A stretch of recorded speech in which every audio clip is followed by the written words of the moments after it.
Akhirnya setelah beberapa tahun semenjak Gundala, Bumi Langit Universe merilis film keduanya yaitu Sri Asih. Penantian lama untuk bisa menonton film superhero khas Indonesia.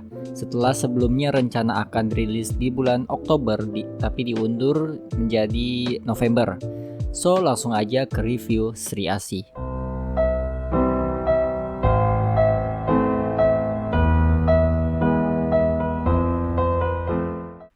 Sri Asih menceritakan Alana, seorang professional fighter yang ternyata titisan Dewi Sri Asih. Kemudian datanglah rivalnya ya, seperti film superhero pada umumnya.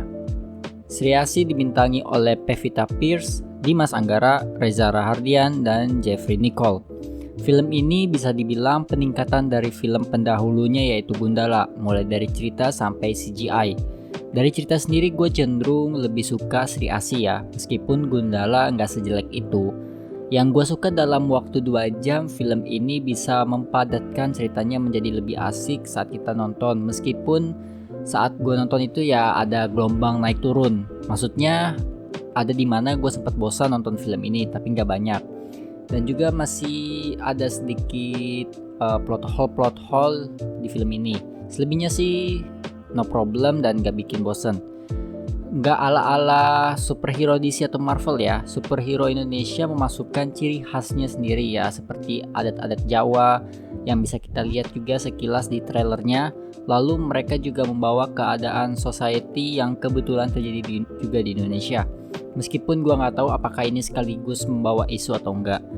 Lalu soal mafia di cerita ini, gua gak tahu ini mafia atau apa, karena nggak diberikan kejelasan juga, tapi anggaplah mafia karena dia bisa mengatur segala hal. Gue cukup oke dengan memasukkan mafia sebagai karakter penjahatnya, tapi gue nggak lihat kuasanya di film ini, kekuasaannya. Karena yang gue lihat itu cuman dia bisa ngontrol polisi aja. Bagusnya karena ini udah kayak mafia ya. Gue mau lihat seberapa besar kuasanya dia. Contoh kecil kayak adegan di rumah sakit. Misal ada staf rumah sakit yang mafia ini suruh buat pasang peledak. Hal sekecil ini bisa ngeliat kuasa dari mafianya, betapa sangar nih mafia sampai bisa nyuruh. Yang meskipun bisa aja adegan ledakan itu dipasang sama salah satu staf tapi nggak diliatin. Kemudian karakter Sri Asih sendiri sudah digambarkan dengan bagus, mulai background story-nya. Dari awal film emang karakter Sri Asih udah mencuri perhatian, mulai dari cara bertarungnya sampai angry issue yang dimilikinya. Nah, soal karakter pendukung nih, ada yang gak guna, kayak karakter Gilang yang diperankan oleh abangnya Fuji. Gue bukan benci orangnya ya, ntar diserang fansnya Fuji lagi. Tapi gue menyayangkan aja karakter karena udah dimunculkan tapi cuma di awal aja. Mana pas nyokapnya Alana kagak jenguk pas sakit, kecuali Alana doang. Menurut gue daripada bikin karakter yang gak ada kontribusi di film ini, istilahnya cuma filler doang, cuma pengisi tambahan. Nah, lebih baik karakter yang bernama Tangguh yang diperankan Jeffrey Nicole itu lebih didalemin, karena kita baru lihat dia di pertengahan film. Background story-nya dia sampai dikejar-kejar sama polisi tuh kurang aja, cuma sekedar diliatin nyenggol mafia langsung dicari. Kurang aja menurut gua. Tentunya orang-orang kayak gini di dunia pers bukan pertama kalinya sampai berani nyenggol yang berkuasa. So daripada munculin karakter yang gak jelas, lebih baik ganti dengan pendalaman karakter yang emang jelas ada kontribusinya di ceritanya. Tapi overall karakter Sri Asih di sini meng-carry film ini dan sudah seharusnya seperti itu. Oh iya, karakter Jatmiko yang diperankan Reza Hardian yang seharusnya menjadi twist di film ini, tapi gagal buat gua, terkejut. Kenapa? Ya kali karakter sekelas Reza Hardian cuman kayak gitu aja karakternya. Makanya ketebak kalau selama ini dia yaitu ya nonton sendiri lah ya di bioskop biar tahu. Cuman yang gue kurang suka ini gak ada clue-nya gitu loh, yang nunjukin dia adalah karakter tersebut. Tiba-tiba jadi karakter itu. Selain itu background story dari penjahat utamanya juga menurut gue masih kurang digali lebih banyak.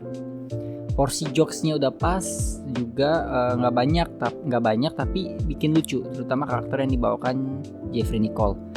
Acting dari Pevita Pierce juga patut diacungi jempol, karena dari semua aktor emang dia aja yang oke banget. Yang lain oke, tapi ketutup sama Pevita Pierce. Nah, dari CGI sendiri ini juga peningkatan dari film Gundala.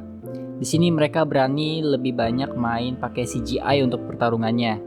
Ya, tapi untuk yang main selendangnya ya, belum tahu apakah ini CGI atau enggak, tapi kemungkinan sih CGI. Ya, gue nggak bilang ini CGI ini sekelas Marvel atau DC, tapi untuk seukuran Indonesia ini udah bagus, udah applause lah. Meskipun naik turun, kadang bagus CGI-nya, kadang enggak, tapi untuk musuh utamanya sih CGI-nya yang bisa kalian lihat juga di trailer yang asap-asap itu memuaskan. Menurut gua apalagi adegan final fight-nya nggak nyangka juga kalau Sri Asih bakal Kagebunshin no Jutsu. Ini gua kaget banget karena bisa terbilang cukup rumit dan hasilnya udah kebukti masih ada harus peningkatan dari Kagebunshin yang masih kaku juga. Untuk Indonesia ini udah mantep sih pakai CGI Kagebunshin. Kesimpulannya film ini benar-benar peningkatan dari film Gundala dari segi cerita, karakter, CGI sampai final fight-nya yang gak kentang. Puas gua terutama sama final fight-nya. Koreografinya, fight-nya juga oke buat gua meskipun ada beberapa koreo yang kaku terutama di final fight-nya ya, masih ada yang kaku. Di sini juga mereka kayaknya memasukkan referensi film yang lain juga kayak John Wick sama Wonder Woman. Wonder Woman sih yang paling kelihatan, tapi it's okay buat gua. Skor akhir dari gua 7,7. So itu saja review dari gua. Terima kasih bagi yang sudah menonton, like, comment, dan subscribe. Gua Rakis, signing out.